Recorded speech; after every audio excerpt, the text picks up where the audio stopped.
Bolsonaro está de saída, mas vai deixar um legado que vai levar anos e anos para ser desfeito.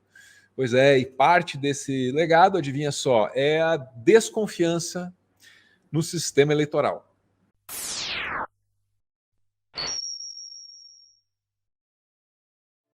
Pois é, né? Desde 2018 que o Bolsonaro já questionava as eleições, que inclusive é uma coisa bastante estranha, porque ele venceu as eleições de 2018 e continuou questionando as eleições que ele mesmo ganhou. Mas enfim. Mas a gente sabe, e a gente viu isso acontecer em 2020, nas eleições de 2022 também, de certa forma uma estratégia, né? Para se perder, você já está com toda a narrativa formada e que até certo ponto está funcionando, que a gente está vendo as manifestações golpistas até agora. Uhum. O problema é que esses questionamentos ao sistema eleitoral, eles de fato pegaram, que foi o que mostrou uma pesquisa divulgada nessa semana pelo Poder Data. Vamos ver aqui, Álvaro. Então tá lá, ó, a pesquisa do Poder Data mostrando a confiança na contagem de votos. Né? Essa pesquisa vinha sendo feita já há algum tempo e a gente pode ver a progressão dos números. Né? Então, em janeiro de 2022, você tinha 57% dos brasileiros achando que a urna era segura. Subiu para 58% em maio, aí baixou para 56% em setembro, né? E veio para dezembro aqui em 57%. 57% do Brasil acha que a urna é segura nesse momento. Como a gente viu ali, o número oscila. Né? Aí, quantos de nós acham que a urna não é segura? Em janeiro era 27%, em maio subiu pra caramba, 36%. Aí vem em setembro, cai para 31%, chega dezembro agora, né? E bate em 36%. Depois a Sofia pode lembrar para a gente o que estava acontecendo em cada um desses momentos do ano, né? E o pessoal que não sabe se a urna é segura, olha lá, ó, 16% em janeiro, daí em 6, em maio cai para 6, em setembro sobe de novo para 13 e agora cai para 7. O não sabe. É isso. É isso. Então a gente vê que hoje nós temos aí 57% da população dizendo que sim, que as urnas são seguras, e 36% dizendo que não. A gente pode olhar isso como o copo meio cheio ou o copo meio vazio, né? O copo meio cheio seria, ok, as pessoas que acham que a urna é segura são um número maior, então em número maior, mais que a metade da população, e se manteram relativamente estável durante o ano, mesmo com todos os ataques que sofreu no período eleitoral, por exemplo, que é uma das coisas que a gente pode ver ali, que aquelas oscilações em setembro, que a gente estava ali na campanha eleitoral, mesmo assim não caiu. Mas, ao mesmo tempo, a gente pode olhar o copo meio vazio, que é pouco mais de um terço, né, 36% da população acredita que não dá para confiar na segurança da nossa urna.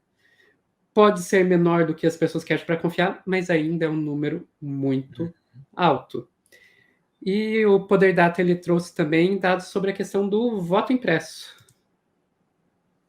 Vamos lá, comprovante impresso do voto. Você é a favor ou contra a criação de um comprovante impresso em papel, né, para o voto eletrônico nas eleições? Aí começa em 2021, olha lá, ó, você tem 40% sendo contra, aí vai para 46%, chega em agosto em 34% e volta a 43% em dezembro agora desse ano, né? Isso é a favor. Ah, é a favor. Tá, É. perdão. Olha lá, eu já compliquei tudo. Aí quem é contra o comprovante do voto eletrônico de 46 em maio passa para 40 em julho, bate 57 em agosto, aí chega em dezembro de 2022 com 41. O não sabe ficou mais ou menos estável ali, né? 14, 14, baixa em agosto de maneira substancial para 9 e agora está em 16. Tá. O que a gente pode ver aqui, que eu acho que é o principal, é que hoje, né, hoje quer dizer dia 11 a 13 de dezembro, que foi quando foi realizada essa pesquisa, as entrevistas, você tinha, na verdade, um empate entre a favor e contra, né, porque é 43 a 41, então isso significa que está dentro da margem de erro. Então, em dezembro, já depois das eleições e tudo mais, a gente ainda vê que essa história do voto impresso, o Brasil realmente está dividido, temos um impacto técnico entre as pessoas que são favoráveis ou contra o voto impresso. Se a questão de ter 36% achando que o voto não era seguro já era preocupante, você pensar que tem um empate técnico entre quem é a favor ou contra o voto impresso, mais preocupante ainda. Daí, Álvaro, antes de eu fazer meu comentário, tem um último dado, acho que não precisa descrever toda a trajetória, mas um último dado para a gente ver, que é sobre a participação de militares no governo. Ah, tá. Olha lá. Sobre a participação dos militares no governo e na política em geral. Você acha que é bom ou é ruim? Né?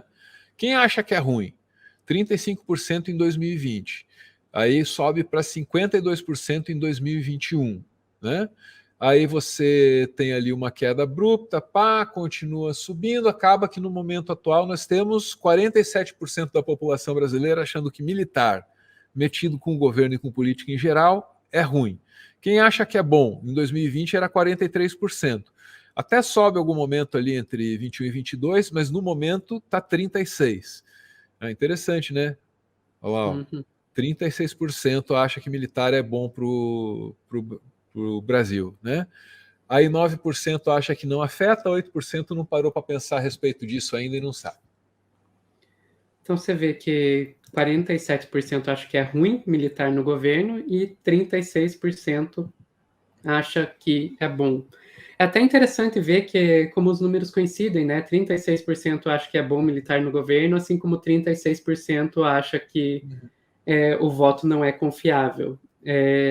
Eu não achei nenhum dado dizendo isso, mas eu estaria disposta a apostar que se a gente fosse pegar essa base de dados, esse banco de dados, fazer uma análise estatística, ia ver que existe uma sobreposição bem grande entre esses dois grupos.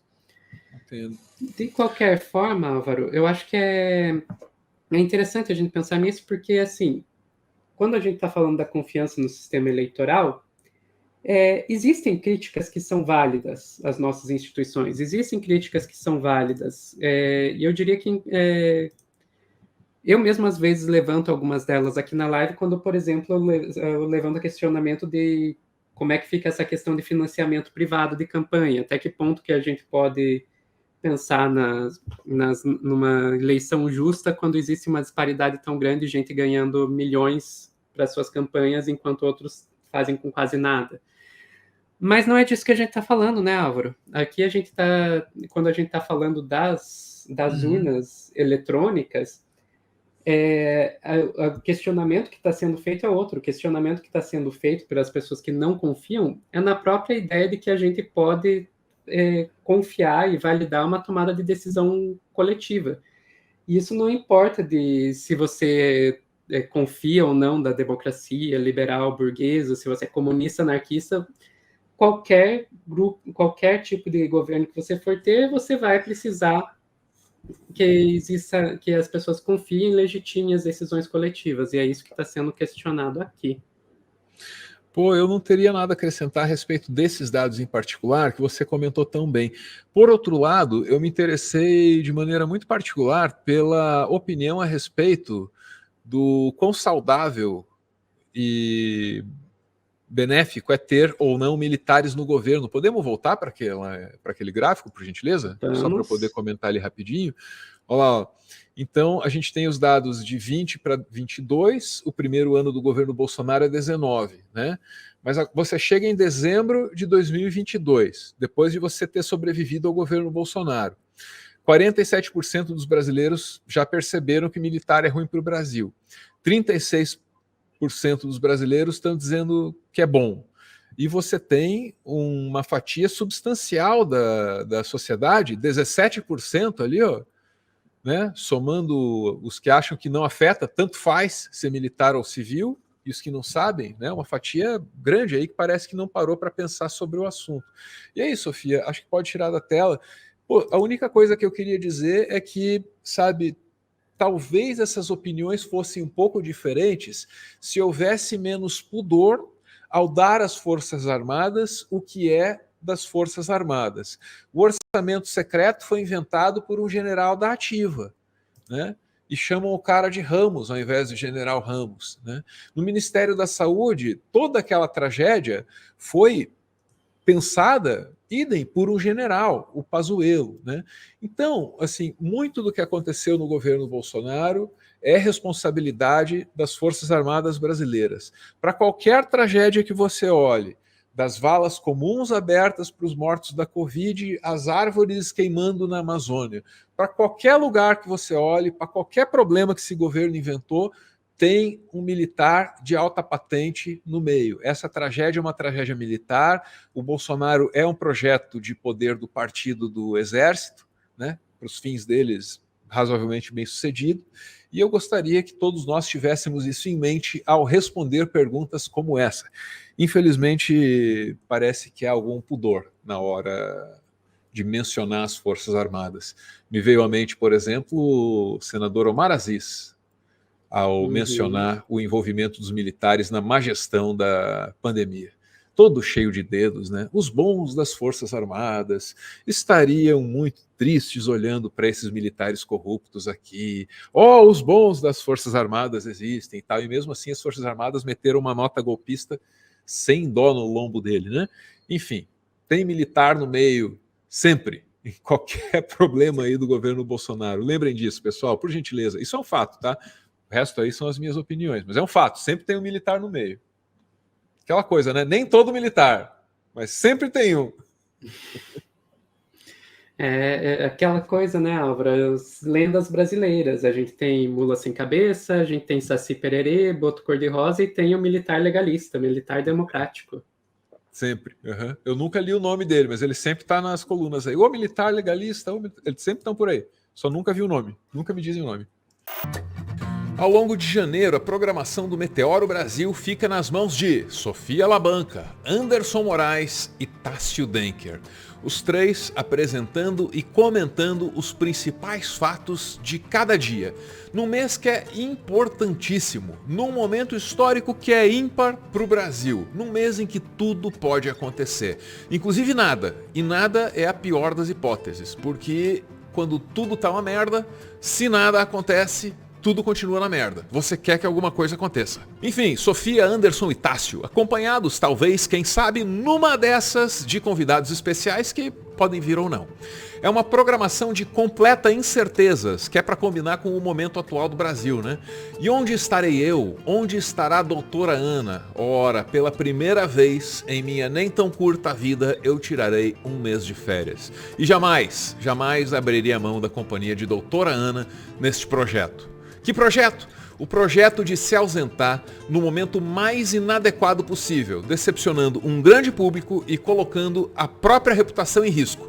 Mas é por uma boa causa, é em nome da minha saúde mental.